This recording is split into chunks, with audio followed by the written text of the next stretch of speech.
Ladies and gentlemen, our program will be beginning shortly. Ladies and gentlemen, our program will be beginning shortly. Thank you.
Ladies and gentlemen, please take your seats. Our program will begin very shortly.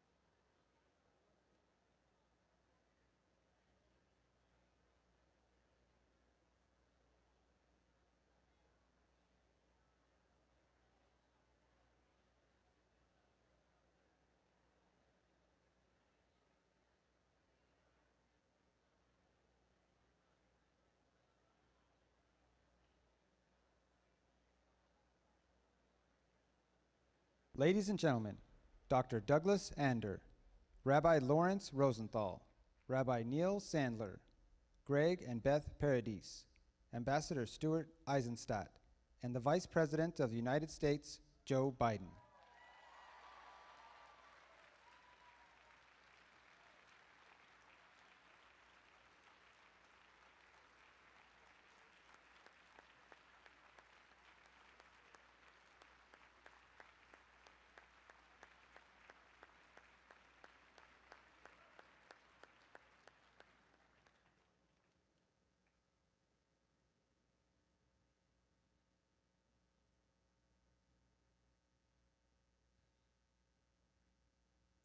Good evening, everybody.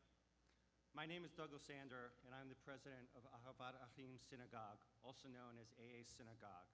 On behalf of our congregation, welcome to our home.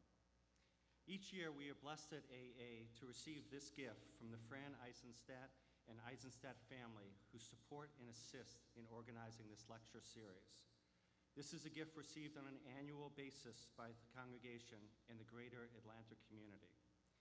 Each year since 1987, we have heard prominent thought leaders speak from our stage. Tonight is no exception. It is our honor to welcome Vice President Joseph Biden to our synagogue.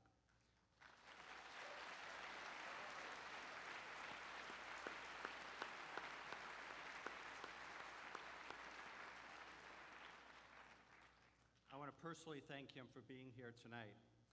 This evening is possible due to the hard work of the Eizenstat Family Lecture Series co-chairs, Beth and Greg Paradis, all of our volunteers,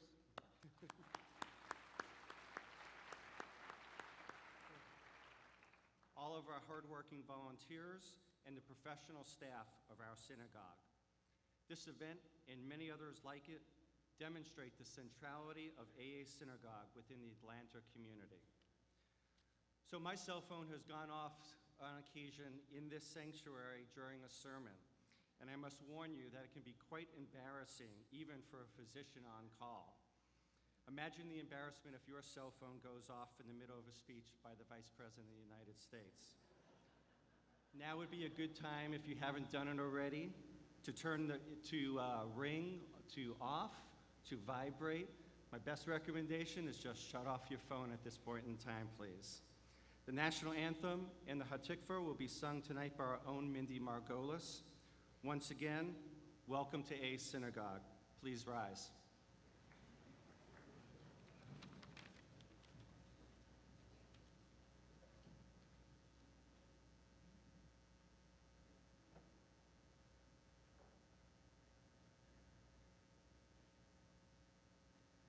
Oh, say, can you see by the dawn's early light what so proudly we hailed at the twilight's last gleaming, whose broad stripes and bright stars through the perilous fight o'er the ramparts we watched were so gallantly streaming, and the rockets' red glare, the bombs bursting in air, gave proof through the night that our flag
Chofshi be'artzeinu Eretz Zion Yerushalayim Liotam Chofshi be'artzeinu Eretz Zion Yerushalayim.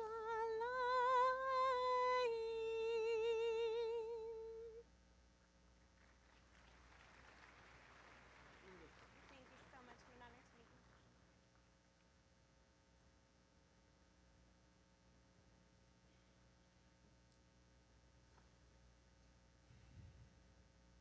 Welcome, everybody.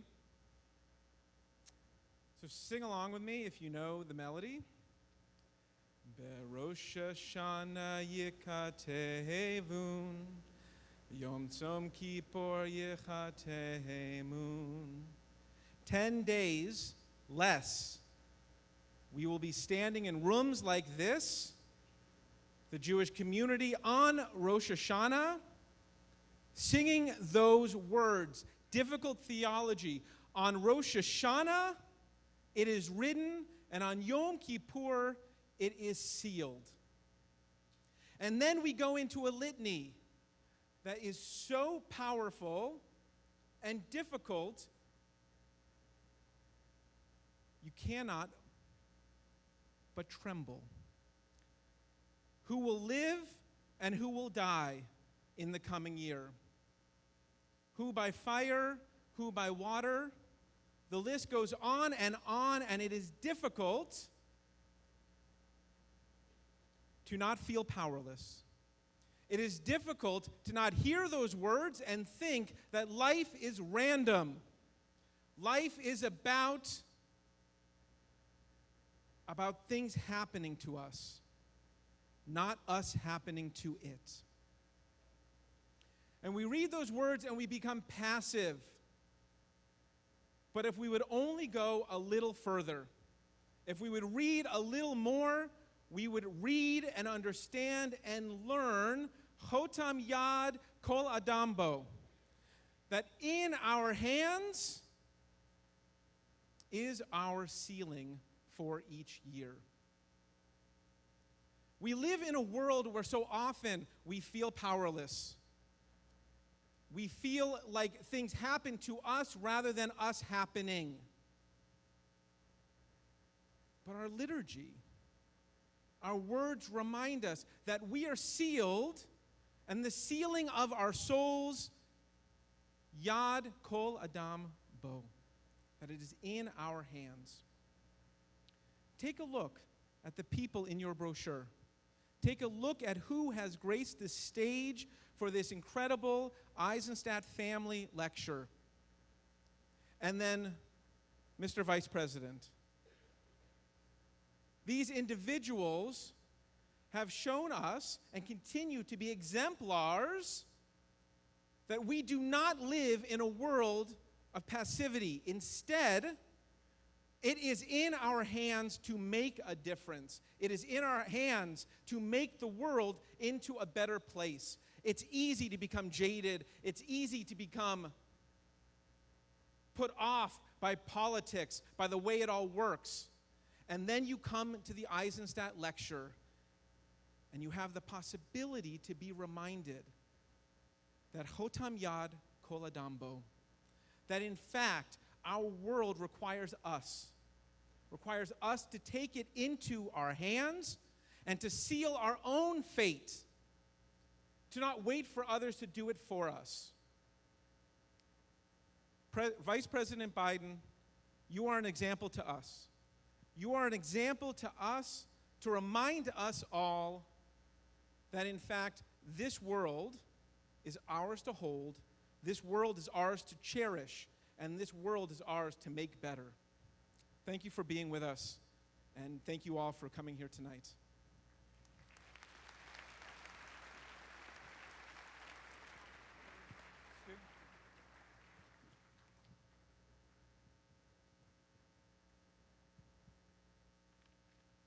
Good evening. It is a privilege to host the Fran Eizenstat and Eizenstat family annual lecture featuring Vice President Joseph Biden, and to introduce the Honorable Stuart Eizenstat this evening. Ambassador Eizenstat was raised right here in Atlanta. He is one of the most esteemed attorneys leading the law firm of Covington and Burling's international practice, and has served as an outstanding top-level public servant in several presidential administrations. Under President Carter, Ambassador Eizenstat was a chief domestic policy advisor and the executive director of the White House Domestic Policy Staff. In the Clinton administration, Ambassador Eizenstat served as a Deputy Treasury Secretary, Under Secretary of State of Economics, Business, and Agricultural Affairs, Under Secretary of State of Commerce for International Trade, and the Ambassador of the European Union. As the ambassador to the European Union, Ambassador Eizenstat was remarkably dedicated to the memory of the Holocaust and its survivors.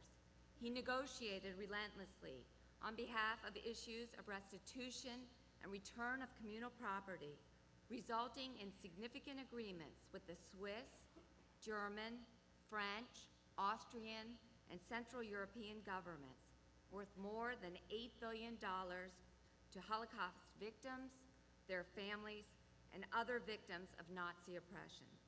Ambassador Eizenstat heard the music of the Defiant Requiem overseas, and he was determined not only to bring it back to the United States, but also championed an effort for it to be played around the world. Ambassador Eizenstat has received numerous honorary doctorates and degrees, and was awarded the Legion of Honor Award from France, as well as other high civilian awards from Israel, Germany, and Austria.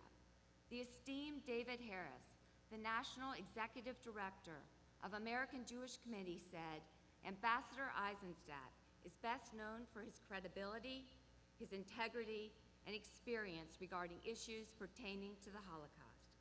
Ambassador Eizenstat is a beloved hero here in Atlanta.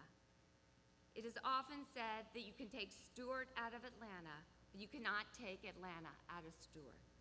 Here at home, Ambassador Eizenstat is fondly remembered as a revered basketball champion at Grady High, a stellar graduate of the University of North Carolina and Harvard Law School, and a treasured friend of this congregation. This lecture series, sponsored and directed by the Eizenstat family in honor of Stuart's parents and adored wife, Fran, is the most meaningful lecture series in Atlanta, and it is a tremendous gift to our community. So it is our honor to present to you Ambassador Stuart Eizenstat.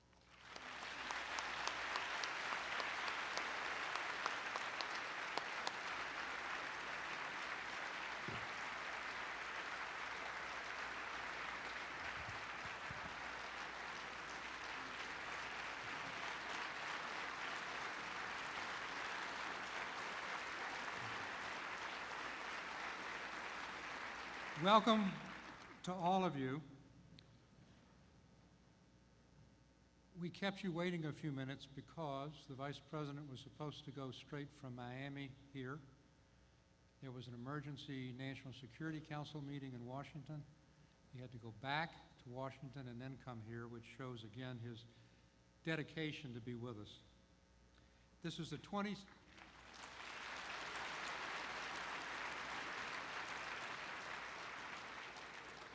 27th annual memorial lecture honoring my parents, Leo and Sylvia, my Uncle Barry and Aunt Bessie, and now my beloved wife, Fran. In partnership with the Ahavath Achim Synagogue, this has been a remarkable partnership. The AA has been an important part of our family's life for almost 100 years. I'm pleased in particular that my son Jay and Fran's sister, my sister-in-law Naomi Schwartz, could be with us tonight. I greatly appreciate the support of Rabbi Sandler, Rabbi Rosenthal, Manuel Mesa, Stephanie Stone, and Kelly Cody Grimm, who have helped make this possible. We've always made these lectures open to the entire Atlanta community, Jewish and non-Jewish. for free, and I'm pleased that such a large number of people have come from outside the AA family, including a number of local elected and state elected officials whose service we honor, and consul generals from a number of different countries, including Israel. I know you didn't come here to hear me. Of all the speakers we've had over more than 2.5 decades, none gives me greater pleasure to introduce than Vice President of the United States, Joe Biden. And there are multiple reasons. First is our personal relationship. I've had the privilege of knowing Joe Biden from his earliest days in public service, when he was one of the youngest people ever elected to the U.S. Senate at the tender age of 29, a position to which he was elected 6 times by the people of Delaware. I admired and worked with him when I was President Carter's chief domestic advisor. I was honored to help him with policy issues on one previous presidential run, and over the years, I would frequently see him on his daily commutes on Amtrak from Washington to Wilmington and back when I took the same route for a corporate board meeting. Only a few years ago, when Fran and I were on that train, the Vice President saw us and insisted that we sit with him. But there's much more to this personal relationship. I saw how his deep religious faith and remarkable personal character sustained him in a family tragedy just weeks after his first election, which took the life of his wife and his 1-year-old daughter. Indeed, he was sworn into the U.S. Senate at the hospital bed of his 2 sons, who were seriously injured in the same automobile crash, one of whom was Bo. Along with the rest of the nation, I saw again those same unique qualities just recently when he sustained another grievous loss with Bo's passing, who was at the time the Attorney General of Delaware. I know, Mr. Vice President, that I speak for every one of the over 2,000 people here to say that our hearts go out to you, and that it's a special act of friendship that you would come here tonight after sustaining this terrible blow.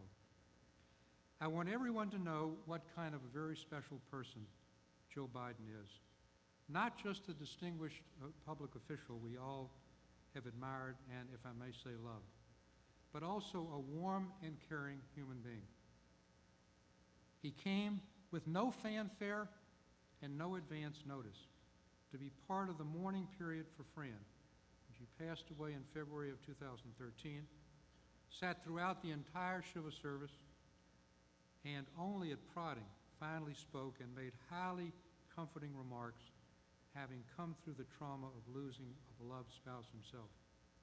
A second reason why it's very special to have Joe Biden here is that in an era in which so many of our leading politicians are choreographed, programmed, and tightly scripted, Joe Biden is the real thing, a truly genuine, authentic people.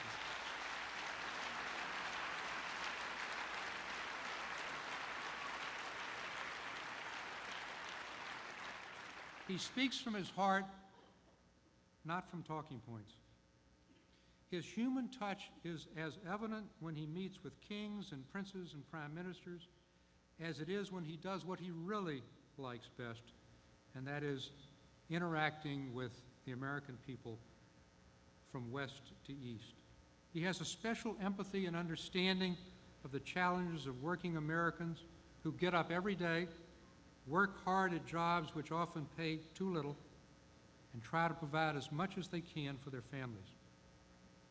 He never let 36 years in the U.S. Senate go to his head, even when he was at the pinnacle of power there in the Foreign Relations Committee and Judiciary Committees.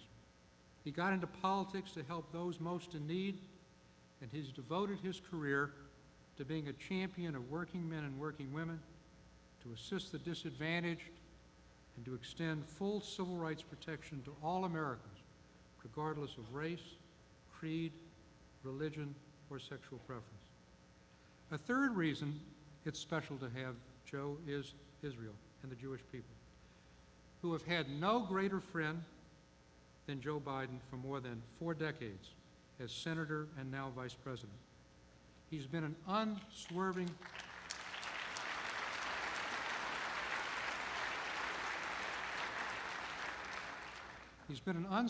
supporter of the State of Israel, steadfastly assuring that Israel gets all the assistance it needs in an ever more troubled region.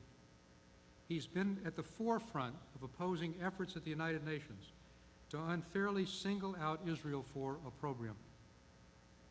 One recent example of this, which is especially close to my heart, given the Holocaust work that I've done that the Pardesas were nice enough to mention, was that at his personal initiative, in December of 2013, the White House announced the first ever U.S. program to focus on the health and social needs of Holocaust survivors living in the United States, some 25% of whom live in or near poverty.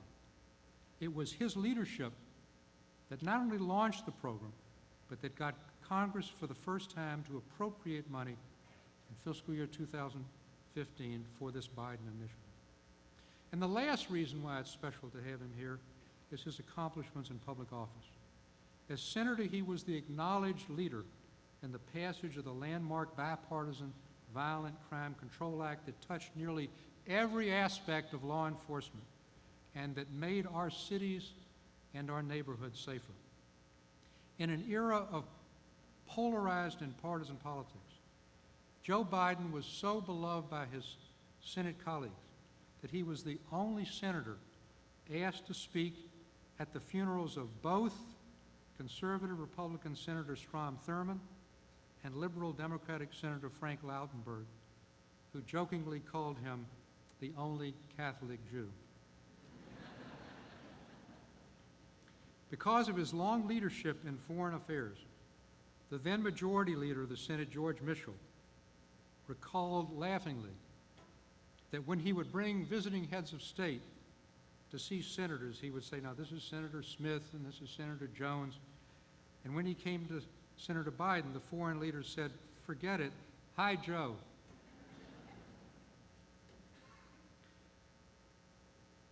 He has been at the president's right arm for every major initiative, domestic and foreign. Domestic successes, the administration's economic program that's reduced unemployment from almost 10% when they came into office to under 6% today. And he's represented our country in every region of the world with pride. He's taken a leadership role in a host of national security areas, from helping eliminate the scourge of Osama bin Laden, to supporting Ukraine against Russian aggression, to helping Iraq overcome its threat from ISIS. What a career. And it's not over yet. It's a great privilege to present in my hometown the 47th President of the United States, Joseph Robinette Biden, Jr.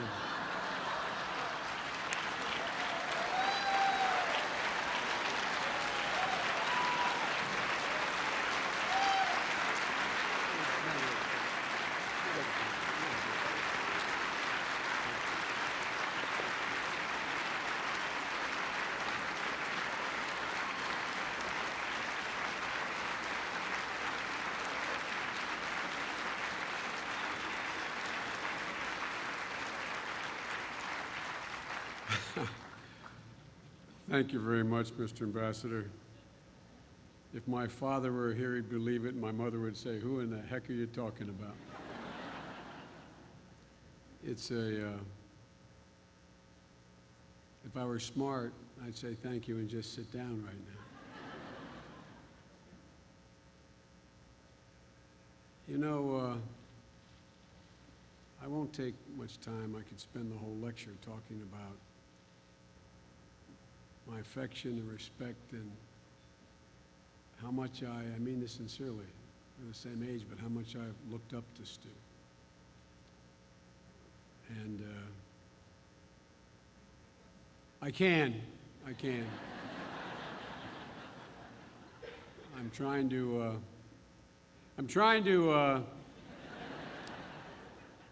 sort of control my emotion right now because I love this guy. And we've been through a lot together, and I've learned a lot from Stu. He has been pointed out, served in multiple capacities, serving his country. But the thing I've always admired about Stu was his basketball prowess in high school. Y'all think I'm kidding, I'm not. When I had a couple cranial aneurysms, and the first time around, they told my family I might not make it, and they asked me to say goodbye to my children for real, as before we went down to the operating room. And I said to my son, Bo and Hunter, I said, fellas, look, it's not going to happen, but if anything happens, you're trying to joke. I said, I don't want anything on my tombstone about senator and all that stuff. I just want you to put husband, son, father, athlete. My brother learned later in the waiting room that's what I said, and he said, delusional to the end. But the thing I liked about my coach used to always say to me, you got to be able to go to your left. Playing basketball, those are your basketball players. The thing I liked about Stu, he's gone to his left his whole life. I like him so much.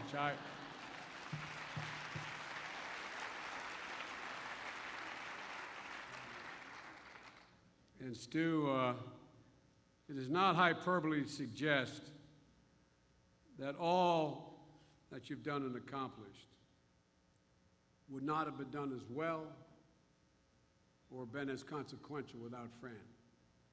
And I know it still leaves a hole in your heart. Ladies and gentlemen, it's a great honor to be here. As I look at the others who have spoken at the Eizenstat lecture series, it's a virtual rogues gallery of the leading international figures in American and international relations. And so I'm flattered to be counted among those who've been able to speak here. With your permission, I'd like to talk to you tonight about the state of the world and where and what I think, where America sits and what I think our role should be. As Stu remembers, I'm always quoting Irish poets, and people think I quote Irish poets because I'm Irish. That's not the reason. I quote them because they're simply the best poets in the world. All's changed utterly. A terrible beauty is born. Those words were written by William Butler Yeats in a poem called Easter 1960, commemorating the first rising in Ireland in the 20th century. He used them to describe his Ireland at that moment. But I would respectfully suggest those words better describe the world today than they did Yeats's Ireland in 1915. For all has changed utterly. In the past 15 years, more changes and challenges and more opportunities than any time since World War II have beset us. Back then, much of Europe and Asia was in ruins, and there was nothing obvious about the wisdom of rebuilding our former allies as well as our former enemies.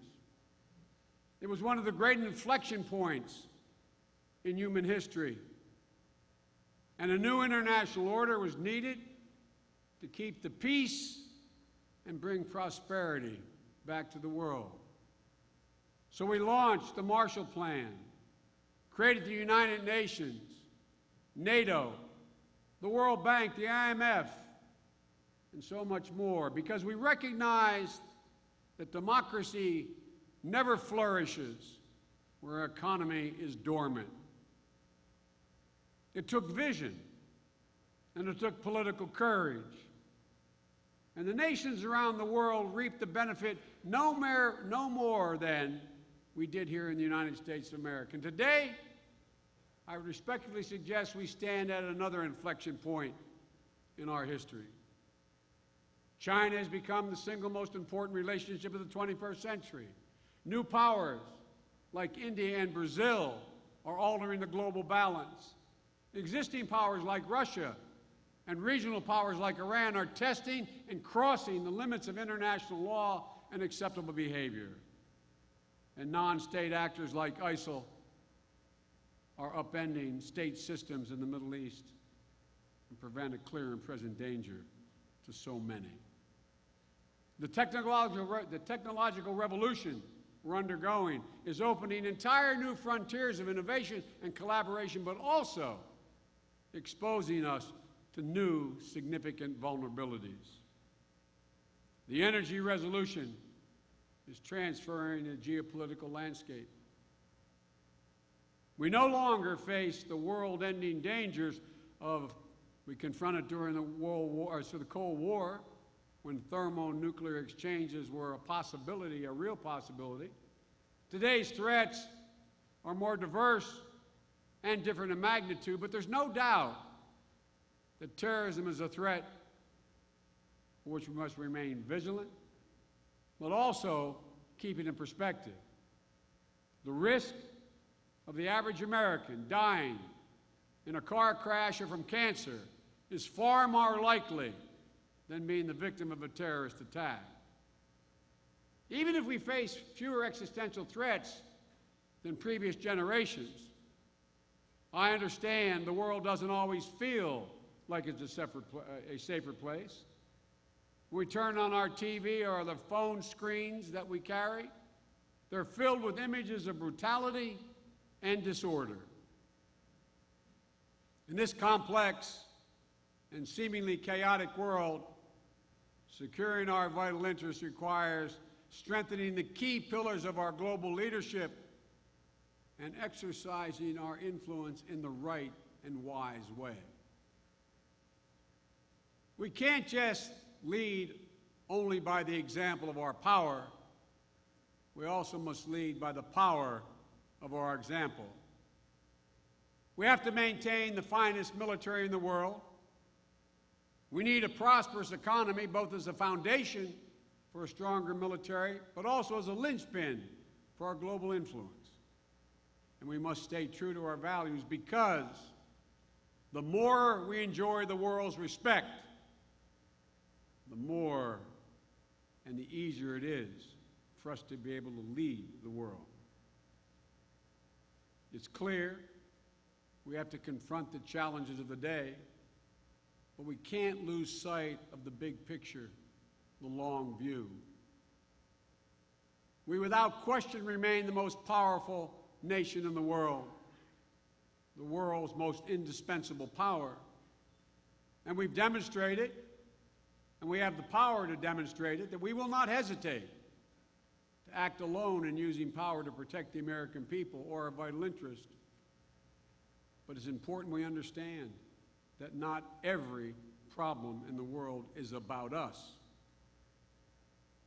That's why, in our administration, we focused on several key principles. One, defending and expanding the basic rules of international order that provide the framework for global security and prosperity. Two, reinvigorating and modernizing our core alliances and partnerships to be able to collectively tackle some of the world's most pressing and elusive challenges. And thirdly, engaging emerging powers and the world's most dynamic regions to expand the community of nations invested in making the international order succeed. At this new inflection point, this approach positions the United States not just to react, but to seize the enormous opportunities that lie before us to create a safer, more secure, more prosperous world in the decades ahead. because there's enormous opportunities if we're smart and a little lucky. An essential pillar of our global leadership remains our military might. Our military must and will remain the most capable fighting force in the history of the world, and that is not hyperbole, in the history of the world. We must never forget, in the process, the sacred obligation that we have to our men and women in uniform, not just to provide them with what they need in battle, but to fight for them and take care of them and their families when they return home.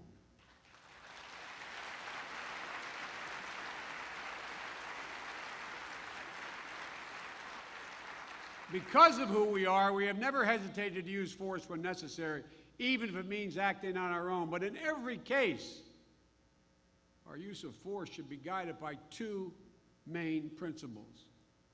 One, defending the American people and our vital interests. And two, when we deploy forces in the field, doing so in a way that connects to a clear strategy and a sustainable outcome.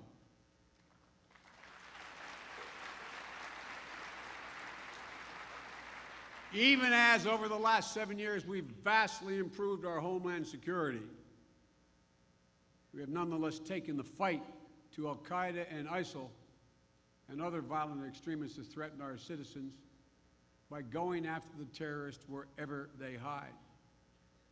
We've decimated Al-Qaeda's leadership in Pakistan and the Fatah and elsewhere, including Osama bin Laden, and more recently, the leader of Al-Qaeda in the Arabian Peninsula. We've carried out over 6,500 airstrikes against ISIL in Iraq and Syria, taking more than 10,000 of their fighters off the battlefield, including many of their top leaders. In fact, in the past few weeks, our airstrikes have taken out ISIL's #2 leader and ISIL's top online recruiter. But whenever we consider deploying force, we have to do so in a way that's sustainable. Lasting outcomes are best achieved by fighting alongside and in support of capable and willing partners.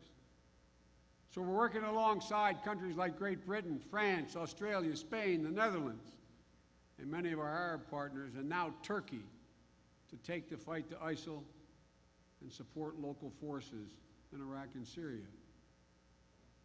Our military strikes have allowed anti-ISIL forces, many of them Kurds, to retake all but 60 miles of the Syrian-Turkey border.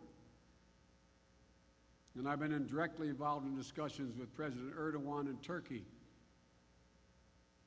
to get them engaged finally in clearing the final 60 miles that allows access of foreign fighters and material to ISIL in Syria.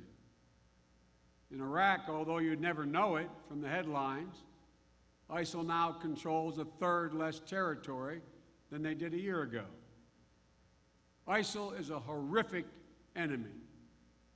Every time we think we've seen the limits of their depravity, they reveal a new method of torture, murder, slavery, and the destruction of ancient cultural heritage. They are even now using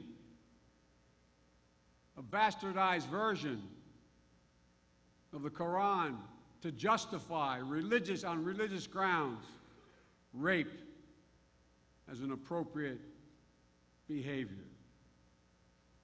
But make no mistake about it, we will destroy this scourge, but it will take time. As we have said from the beginning, this is going to be a multi-year campaign, and we're only a year into it.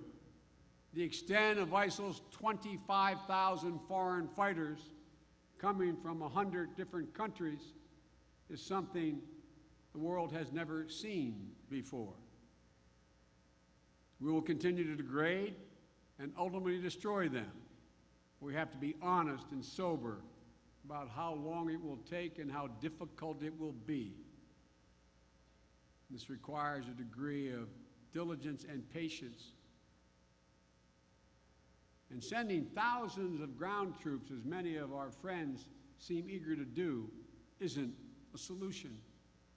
To be sustainable, it must be the people and local governments who stand up. We can and will help them, but we cannot do it for them.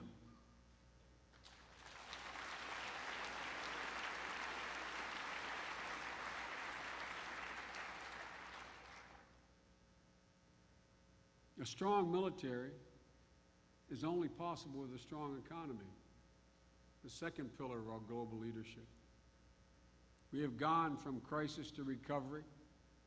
We're on the cusp of a genuine resurgence if we seize the moment.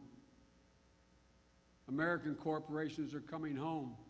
These beautiful children sitting in front of me will not hear the word outsourcing in their generation. The word is insourcing.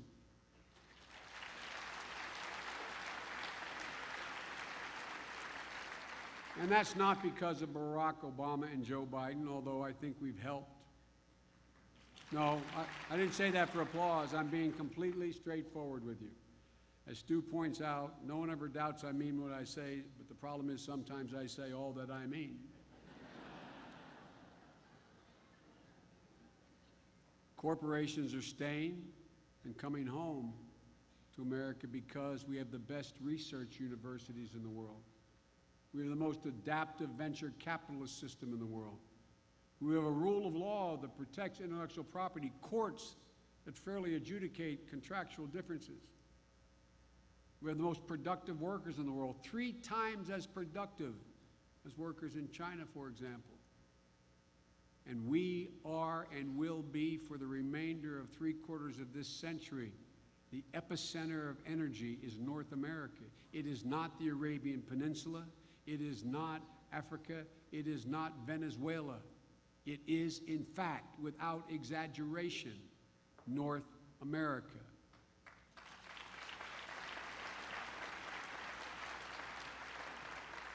And if we're smart and we can begin to deal with the dysfunction in Washington, we can maintain this momentum. But we need to do 2 things. One, there used to be a bipartisan consensus that America should have the most modern infrastructure in the world. We do not have the most modern infrastructure in the world. But we must, in order to sustain the economic growth that we're on the verge of seeing take off. And secondly, we have to have the most skilled workforce in the world. If we do those 2 things, we will not only remain competitive, we will, I guarantee you, be the most dominant economic force in the 21st century. And the final pillar of our leadership rests on remaining what John Winthrop called and Ronald Reagan spoke of, that shining city on the hill. A leader worthy of the rest of the world to follow. Success in international relations, like any relationship, comes down to respect. It comes down to matching our words and our deeds. That's why it's so critical that we ban torture. How can we talk about our system of justice and equality and sustain and justify torture? How can we continue to hold up our Constitution and our Bill of Rights as a shining example to which the rest of the world attempts to repair without closing Guantanamo?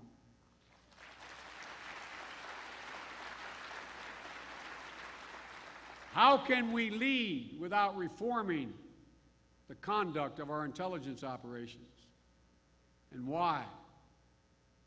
Why it's so critical that we put in place a comprehensive immigration policy that recognizes the dignity of all people.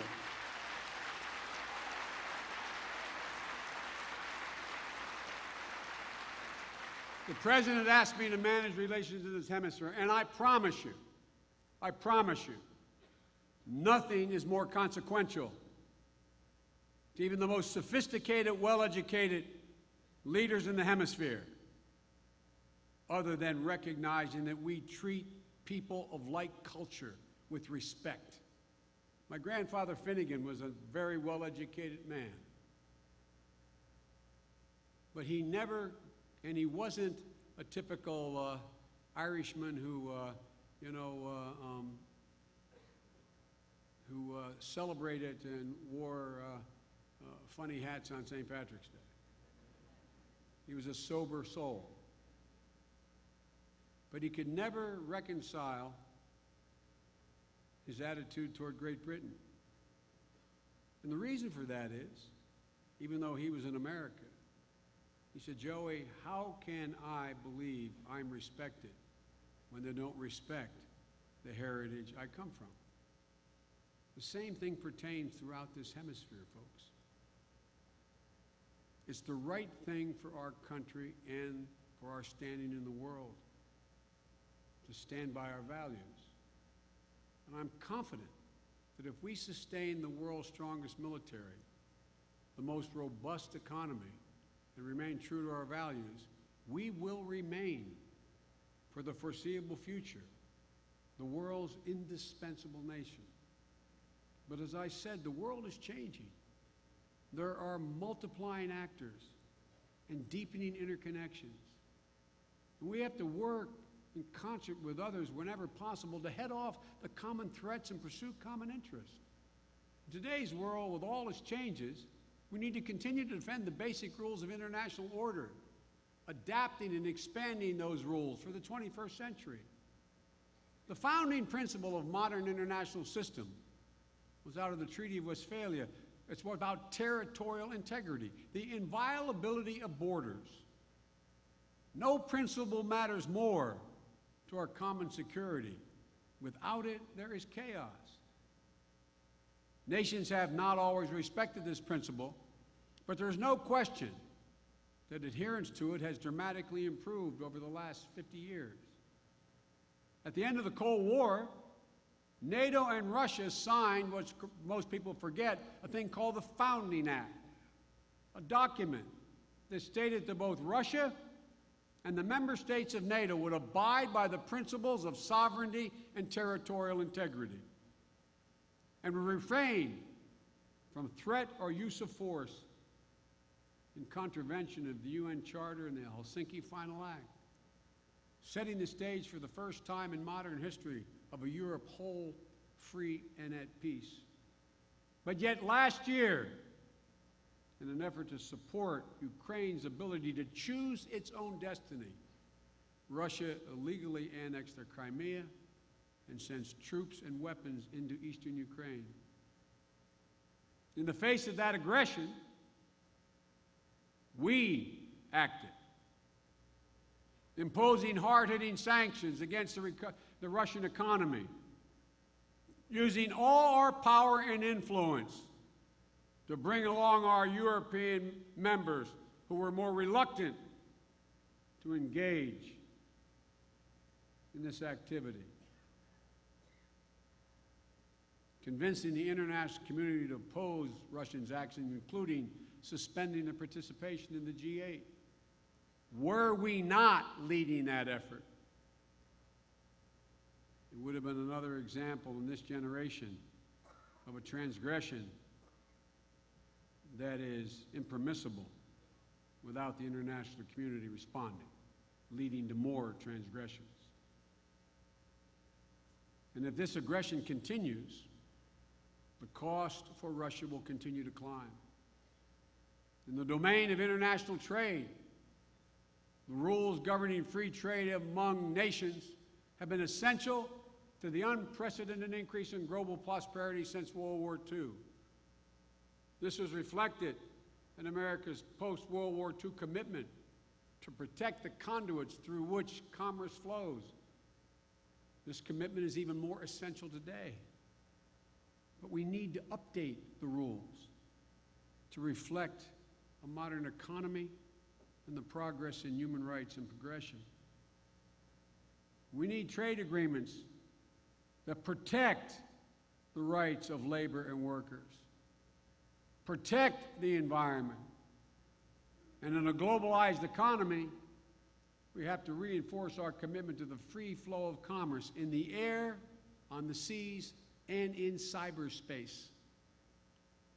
That's why we're finalizing the Trans-Pacific Partnership to boost trade and ensure a level playing field across the Asia-Pacific. 12 economies representing nearly 40% of the world's GDP, uniting behind a new standard to protect workers, to protect the environment, to level the playing field, to allow real competition, supporting jobs, both in that region and here at home. We need to reinforce the principle of freedom of navigation around the globe because, unlike any other time in history, 90% of all the commerce in the world is on the back of a ship out on open waters as I speak. That's why we're championing and establishing international norms as well in the realm of international cyberspace, the backbone of today's information economy, being breached repeatedly. And to state the obvious, our security and economy are closely intertwined with the global environment, the issue of global warming. That's why we're leading the world to design a new global agreement to address the enormous threat posed by climate change, going into the UN Climate Summit here in December, making some very difficult decisions so those beautiful children in front of me will be in a position to enjoy this country and the environment as much as we have. Another cornerstone of international order is a common commitment to prevent the spread of nuclear weapons. This is embodied in the Nuclear Non-Proliferation Treaty, the most widely adhered to arms control disarmament agreement in history. 190 countries signed on. That's why from day one, and I say this in the synagogue, we have devoted so much time and energy to preventing Iran from acquiring a nuclear weapon. There was a lot of talk about that before. But until we came along, there was no weapon system developed to be able to do anything about it. And the number of centrifuges and stockpiles of uranium that were acquired mushroomed before we took office. But through the concerted efforts and the leadership of President Obama, we've united the world in imposing crippling sanctions on Iran, resulting in an agreement that prevents Iran from ever acquiring such a weapon. I know there's a great deal of controversy surrounding this deal.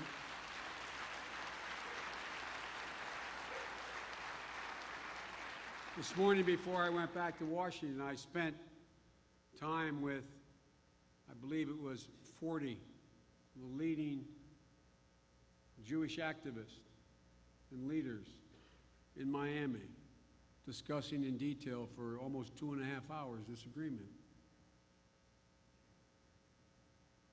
And I'm going to say, and presumptuous of me, what Stu implied. I take a back seat to no one who holds any office, anywhere, in any party, at any level in the United States. I take a back seat to no one in my support and commitment to Israel. And I have no doubt this deal will make us safer, Israel safer, and the region safer, and the world safer, because it allows us to retain every single solitary option we have today with increasing capacity for as far as the eye can see. I say this as someone who has spent decades looking closely at the arms control agreement. Revealing my age, I go all the way back to being engaged as a young senator in the SALT agreement. I said that to a large audience the other day of people younger than me, and they thought I was talking about salt and pepper. They didn't know what the devil I was talking about. But I've been involved, as Stu will remember, in every single major arms control agreement, because as a young man when I entered the Senate, if you wanted to be involved in international relations, you had to master strategic doctrine, because that was the only game in town in terms of international relations and interchange with the Soviet Union.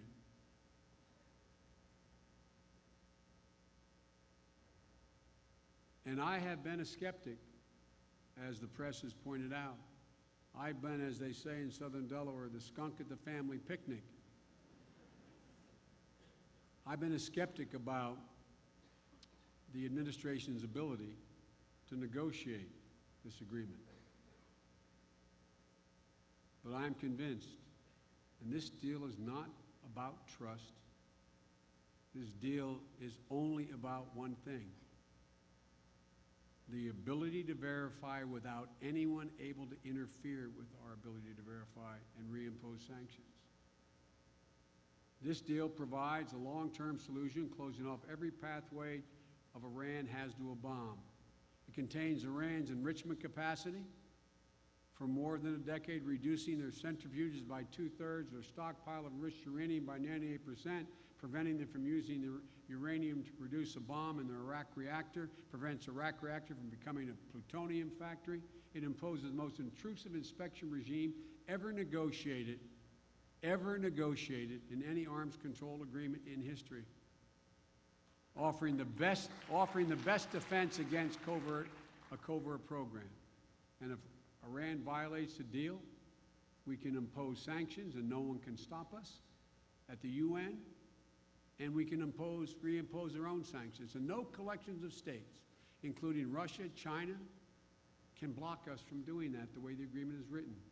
And if Iran ever moves to acquire a nuclear weapon, all options are at our disposal, including the military option, and our capabilities and intelligence grow as they grow. Many of the options that we now have will improve significantly.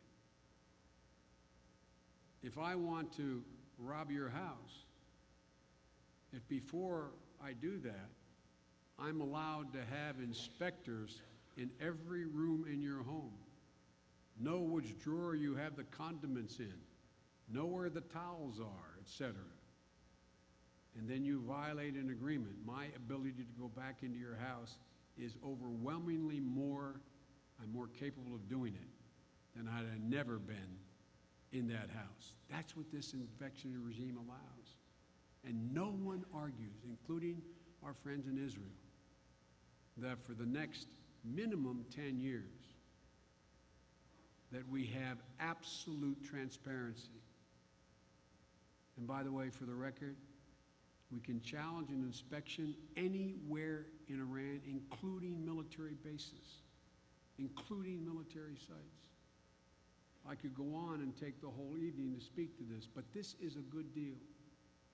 And if we walk away from this deal, as some of our critics propose, we gain none of those benefits. Sanctions at a minimum will begin to collapse. I predict they'd collapse completely. American leadership in the world would be questioned. Our visibility into Iran's program would evaporate, and Iran would be left with only a few short months away from getting material needed for a nuclear weapon, and no one can test that, here or abroad. The last point.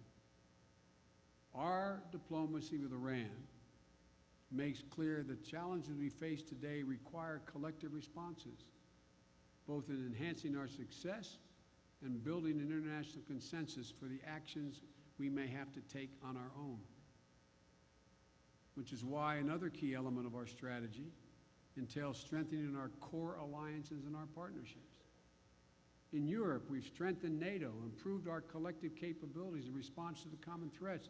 In the face of Russian transgression on Europe's frontier, we've not only rallied our European allies to support Ukraine and penalize Russia, we've also increased NATO deployments on land, sea, and the air over Central and Eastern Europe. Simultaneously, we are encouraging and assisting countries across Europe to diversify their energy policies in order to limit the ability of Moscow to use energy as a political weapon. In Asia, we're building on 6 decades of commitments, underwriting the region's security and stability by modernizing our alliance and expanding our cooperation.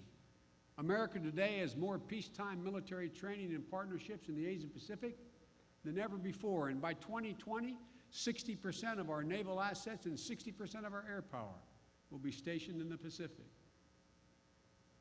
Beyond mutual defense, we're working with our allies in Europe and Asia on everything from Ebola to counterterrorism to climate change. In the Middle East, our alliances with Israel and our strategic relationship with our Arab partners also remain critical to the security and stability of the global economy. Our commitment to Israel's security remains and will always remain absolutely unshakable. Absolutely unshakable. We're in the midst of a policy disagreement with the Israeli government, just as previous administrations have. But let me make something absolutely clear. Israel has no greater friend than the United States and no president. I know I get credit. I'm automatically, and it's very kind of everybody to give me credit for my credibility and support for Israel. But there's always the question, what I don't know about Barack in some quarters. This president has done more to advance Israel's security than any president in history. We are providing, as the Israeli Council may have to reluctantly acknowledge, 20% of Israel's entire defense budget is paid for by the United States of America.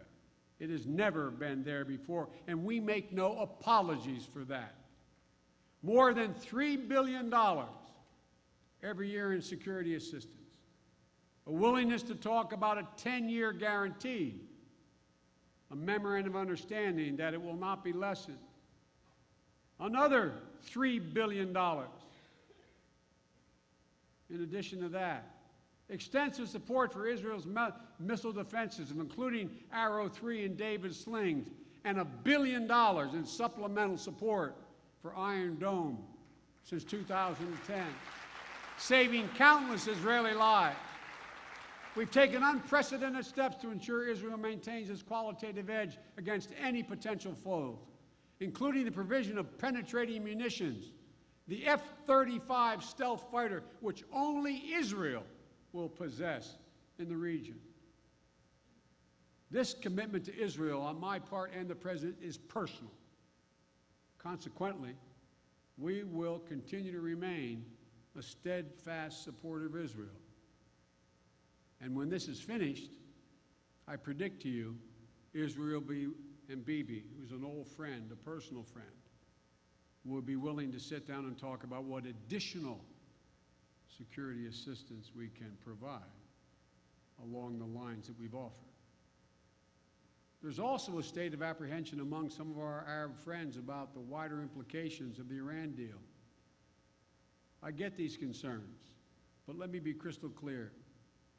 This nuclear deal is not a grand bargain with Iran any more than the START agreement was a grand bargain with the dictatorship of the communist regime in the Soviet Union while they were about seeing to it that American lives were in jeopardy, while they were invading other countries, while they were destabilizing Africa, while they were destabilizing other parts of the world.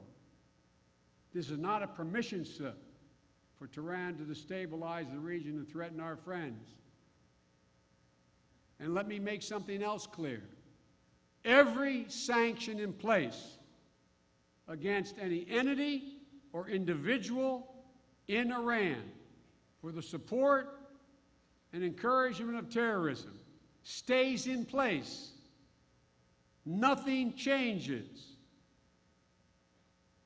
And we will continue to sanction any entity and take physical action where we can against Iran for supplying weapons from anyone from the Houthis to Hezbollah. That's why the President convened our Gulf partners at Camp David in May and why I'm going back tomorrow to meet with the King of Saudi Arabia and the Defense Minister, initiating a plan to expand our security cooperation. That's why as we speak, there are still 35,000 forces, American troops,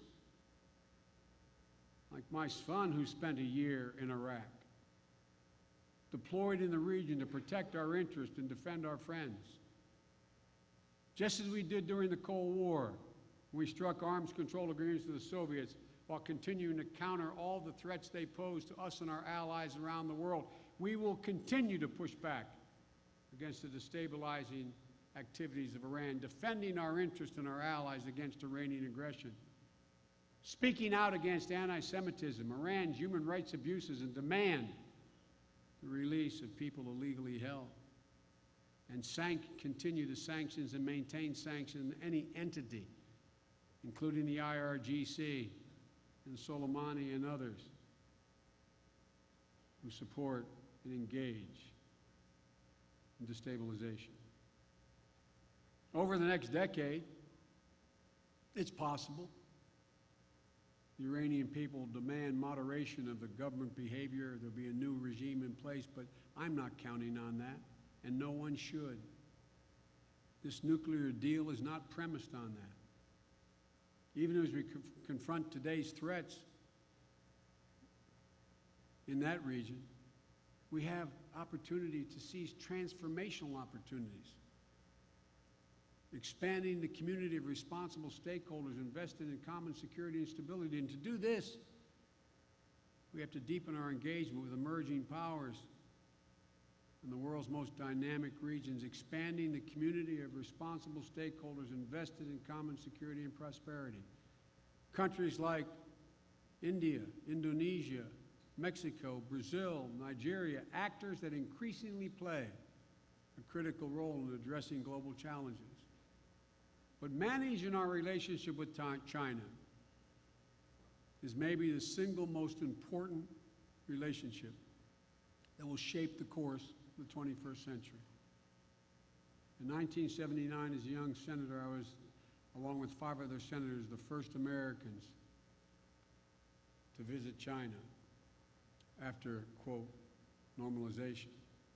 What I saw then, I still believe, is that a rising and peaceful China can be a positive partner on the world stage. But I've spent over 25 hours alone with President Xi. I know him well, as we understand one another. And what we have made clear, the President and I, is cooperation with China is vital to address climate change, non-proliferation, stability in the Korean Peninsula, global health and development. But even as we talk about cooperation, there will be areas of competition. And I want to make it clear, we have told President Xi, individually and collectively, that we want China to succeed, and we welcome the competition. Competition is stamped into the DNA of all Americans. But as the President and I have made clear, it's important for China to be not only a responsible stakeholder in the international community, but a responsible competitor as well. And if they are not, we will respond. And in some areas, they have not been a responsible competitor. Cyber threat is a glaring example. And we will not hesitate to speak out and demand respect for civil society and basic human rights. We've also been clear that China and the neighboring states must respect the freedom of navigation in the South China Sea and in their air defense zones. I made it clear when I was last in China, immediately after the Chinese announced unilaterally the establishment of a air defense zone. I made it clear, we will not respect it. And then we flew our bombers directly through it to make it clear, we will not abide by any unilateral rule that impacts commerce, or freedom of flight. We also told President Xi that we have always been and we will remain a Pacific power. Over 7,000 miles of the Pacific Ocean laps up on our shores. We are a Pacific power, and we will remain a Pacific power. In my personal conversation with the President, I made clear the reason for China's stability has been primarily the presence of America in the region for the past 70 years, maintaining the stability. And no nation has benefited more from that stability than China. On the other side of the Pacific equation, in the Western Hemisphere, we also have another transformational opportunity. For the first time in history, we can truly envision a hemisphere that's secure, democratic, and middle class, from Canada to Chile, and ever in between. But the keys to this transformative moment is to establish for the first time in our history a genuine trust and respect in the hemisphere. Toward that end, we've expanded our outreach to every country in the region, and we put behind the ideological battles of the past that were the source of so much division in the hemisphere. That's one reason why we made the historic change in our relationship with Cuba. The key to transformation ultimately, though,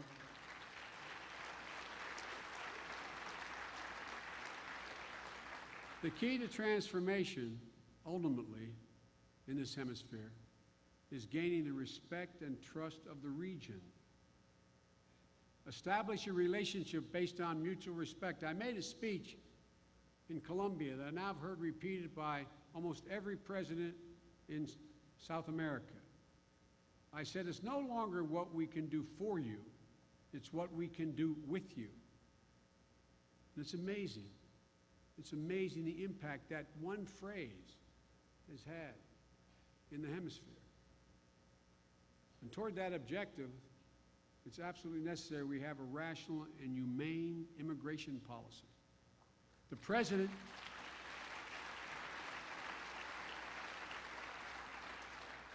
asked me to lead our work in the Americas, to strengthen our relationships, and to take advantage of the region's enormous potential for the benefit of all the citizens of this hemisphere. And that's why, over the last 3 years, I've personally worked with the leaders throughout the region to tackle challenges from energy security in the Caribbean to violence and poverty in Central America to accelerating economic cooperation with Mexico and testing the limits of our relationship with Brazil. But there are a lot of tough choices that still have to be made. In some places, that means demanding elites pay their fair share in order to put police on their own streets, provide basic services, end corruption, respond to the poor. It means tackling corruption head on. The President and I understand how difficult this is going to be, but we also see the limitless potential of this hemisphere if we work together and can get this done. When President Harry Truman announced his doctrine in 1947, establishing the current world order, he said, "Great responsibility has been placed upon us by the swift movement of events." At this inflection point in 2015, another set of swift movements places upon us great responsibility to update the international order and usher in the next era of peace and prosperity. Not every problem is about us, and not every problem has a neat solution. But if we are wise, if we have the resolve and the belief in the core values that set us apart, if we lead the way that defines our vital interest while bringing the international community along with us, we can make the world a more just and secure place. That is the generational responsibility in 2015.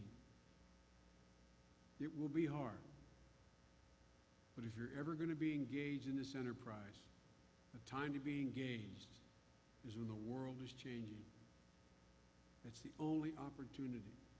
I'll conclude by saying I had a professor, a teacher in high school, physics, who defined an inflection point As you're driving down the highway 60 miles an hour, both hands are on the wheel, and you abruptly turn it 10 degrees to the right or the left, meaning you're never able to get back on the course you were on. There are certain times in history where that's exactly what happens. But we have our hand on the wheel. And with some wisdom and adherence to our principles, we have an opportunity to bend history just a little bit.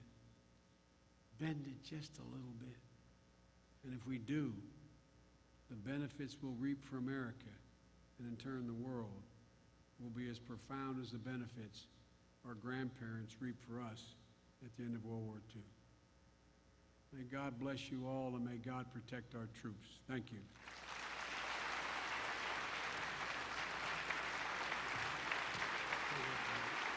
Thank you very much.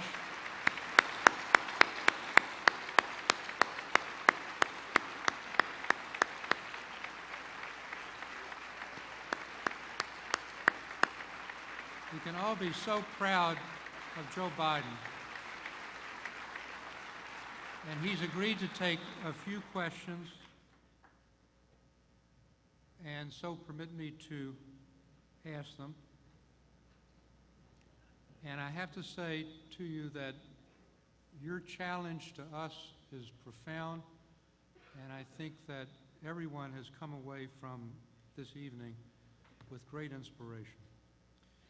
The first question, which if I didn't ask, I'd be stoned after the event. So please let us know your present thinking about whether or not you'll enter the 2016 presidential race.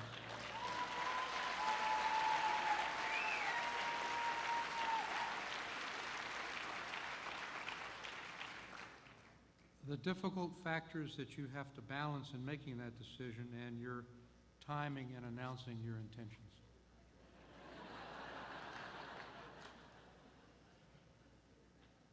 Well, I will be straightforward with you. The most relevant factor in my decision is whether my family and I have the emotional energy to run. Some might think that is not appropriate. But unless I can go to my party and the American people and say that I am able to devote my whole heart and my whole soul to this endeavor,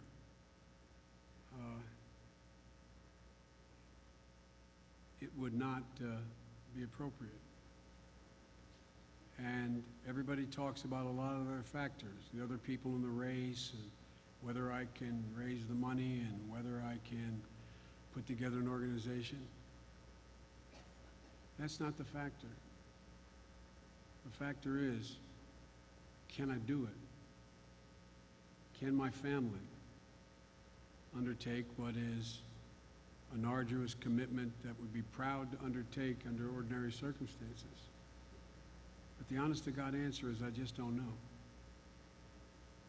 And I know from previous experience, after my wife and daughter, and you know, Stu, there's no way to put a timetable on that. If I can reach that conclusion that we can do it in a fashion that would still make it viable, I would not hesitate to do it. But I have to be honest with you and everyone who's come to me. I can't look you straight in the eye and say now, I know I can do that. It's as honest as I can be.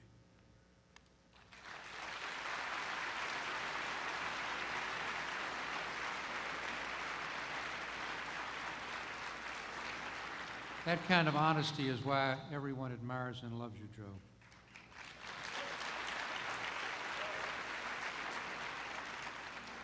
You've given a very forceful defense of the Iran nuclear agreement. I've chaired for 4 years an Iran task force at the Atlantic Council, and we endorsed the agreement.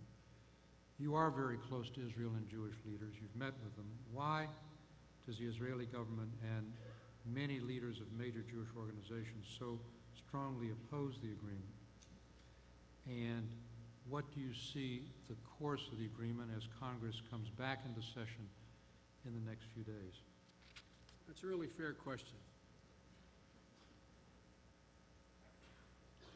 And I have great respect, and I can fully understand why Israeli political leaders, particularly my friend Bibi, and why some very prominent leaders of the Jewish and non-Jewish community here in the United States think there's no possibility of making a deal.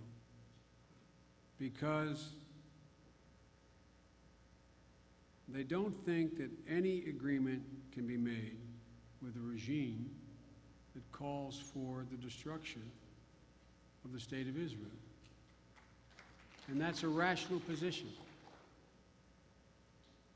The truth of the matter is, when I hear some of the same people say, reject this deal and go back and get a better deal, if we're completely honest with one another, there is no better deal that could be had that would change the mind of Bibi, in my view, or many other people, for the simple proposition that they believe there's no way under any circumstances to trust such a reprehensible regime, and there's no way to be able to put in place an intrusive inspection that you could trust them. So those of you who are opposed to the deal but say we could get a better deal, ask yourself the honest question, look in the mirror and say, is there any way this deal could be written that would allow me to support it? And it's rational if you conclude there is no way to enforce it by inspection, then it doesn't matter whether they fill in Bordeaux with cement, whether they bulldoze down every single element of, because the bottom line is, the real truth of the matter is, and understandable, that they will somehow covertly be able to do all the bad things they say they want to do. So that's why it's not irrational for Israeli. By the way, there are a lot of Israeli intelligence officers. There's a lot of Israeli military officers who think this is a good deal. This is in the interest of Israel. But I can understand. And the really truth of the matter is, for those who say there is no circumstance in which you can negotiate with a regime that is so reprehensible, which is an understandable position to take, the only thing that would satisfy you, I'd respectfully suggest, I use you in an editorial sense, is a change in regime. A change in the regime. And there's only one way to change the regime, and that would be with U.S. power.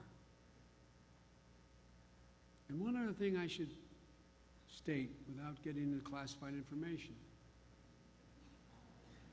because it really, I mean, this all kidding aside, it's you hear, and the perception in so many quarters is, we have this capacity that we can, as if we have a laser-guided weapon, move this weapon we have, and in one fell swoop take out their nuclear capacity. Even the Israeli intelligence service says you'd only be able to do that for 4 years. But guess what? That's not how it works. There's nothing sanitary about this.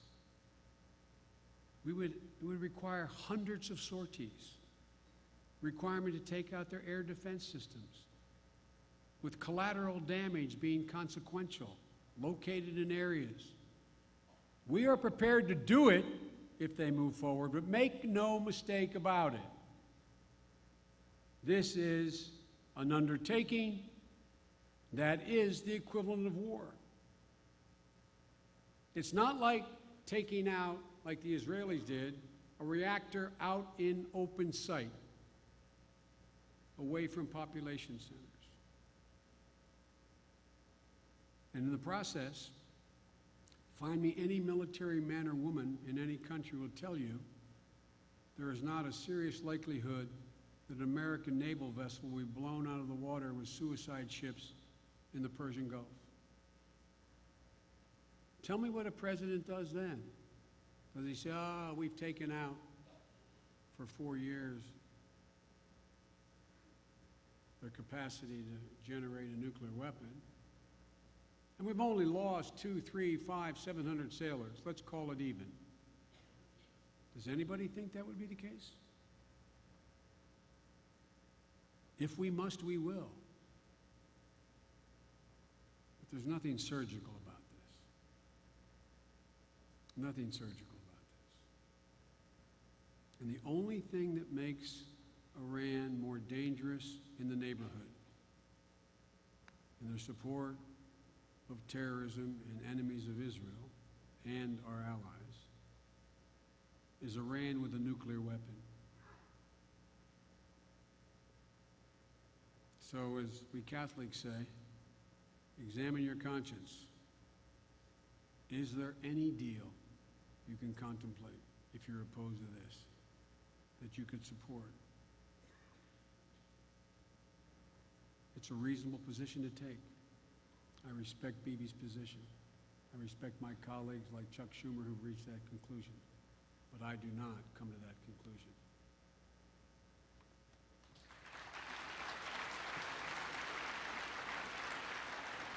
Two last questions. You spoke very movingly about the importance of sovereignty and borders and the actions the administration has taken with our allies for sanctions against Russia for their action in Ukraine. At the same time, however, President Putin has increased his support for the separatists and with more military intervention. What more can we do? What more should we do to convince President Putin that further intervention in Ukraine is unacceptable?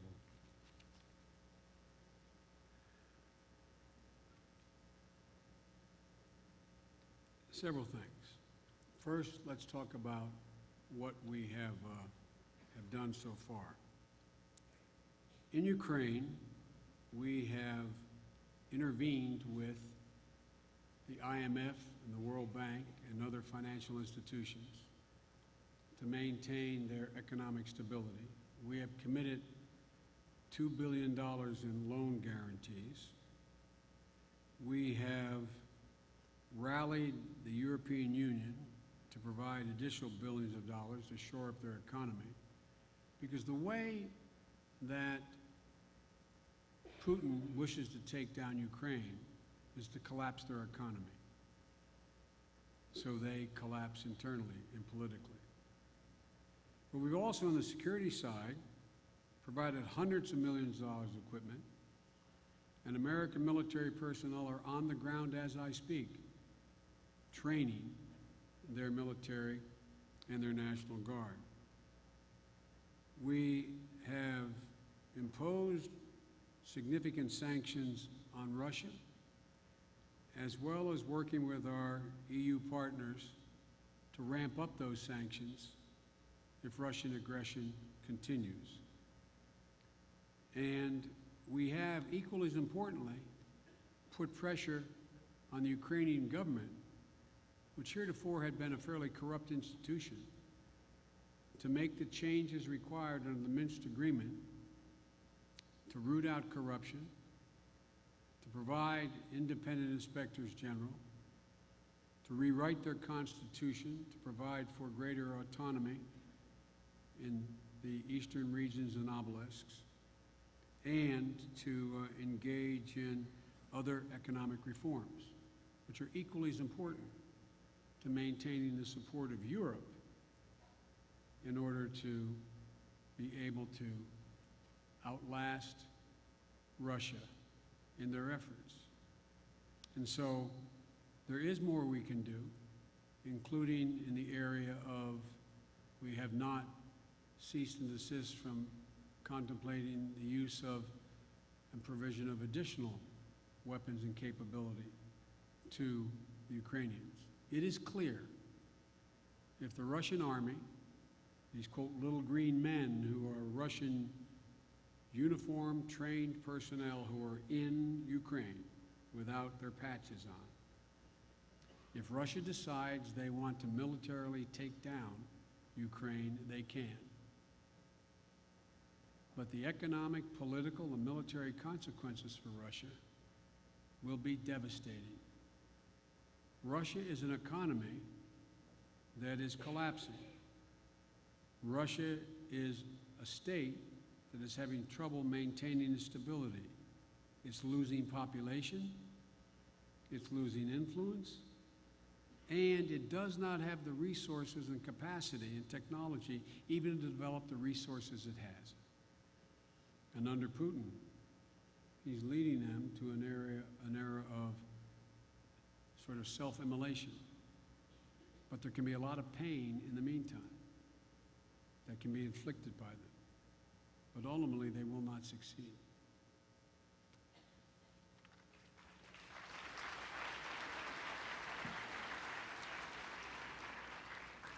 You've had a very long day.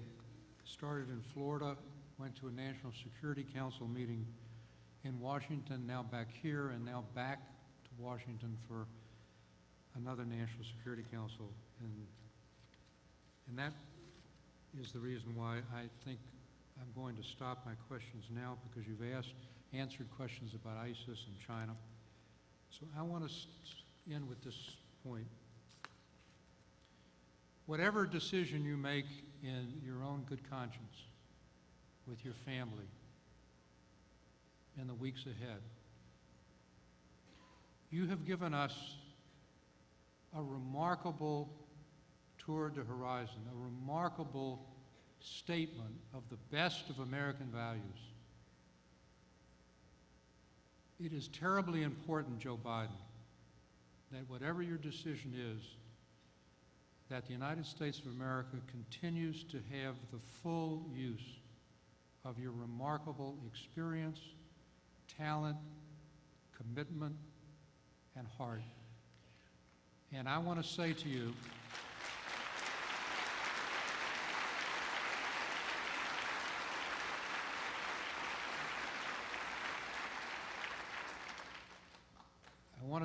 you know, when you asked for a kippah, I said, well, you've been to synagogue so much, there must be one from your bar mitzvah that you can pull out.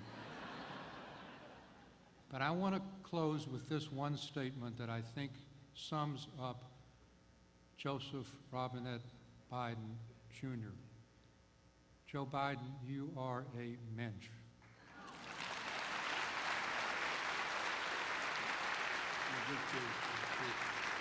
Thank you all for your generosity. I appreciate it. Thank you so much. And by the way, I am the only Irish Catholic father whose dream came true. My daughter married a Jewish surgeon. And my church, the oldest church in the state of Delaware, St. Joseph's, is the only Catholic church I'm aware of where my daughter signed the ketubah in a rectory,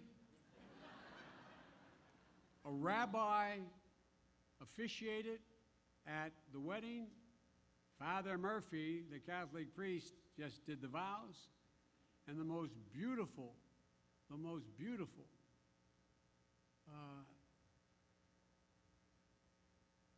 the altar looked no different than a traditional Jewish wedding. The beautiful, hand-crafted, anyway. No, I know it's a huppah. And I only asked one thing. They asked me, Stu, my daughter said, Daddy, what would you like played as the recessional hymn? And I said, My favorite hymn is On Eagle's Wings. Can you do that? She said, sure, Daddy. They played the hora on the way out. Prompting my bishop, who was a wonderful guy. By the way, the hardest part was finding a rabbi to do this. Prompting my bishop to say, Joe, I doubt whether there'll be another Jewish wedding in the Catholic Church unless we end up with a parishioner who's a president. He wasn't referring to me. So, folks, in my heart, thank you very much.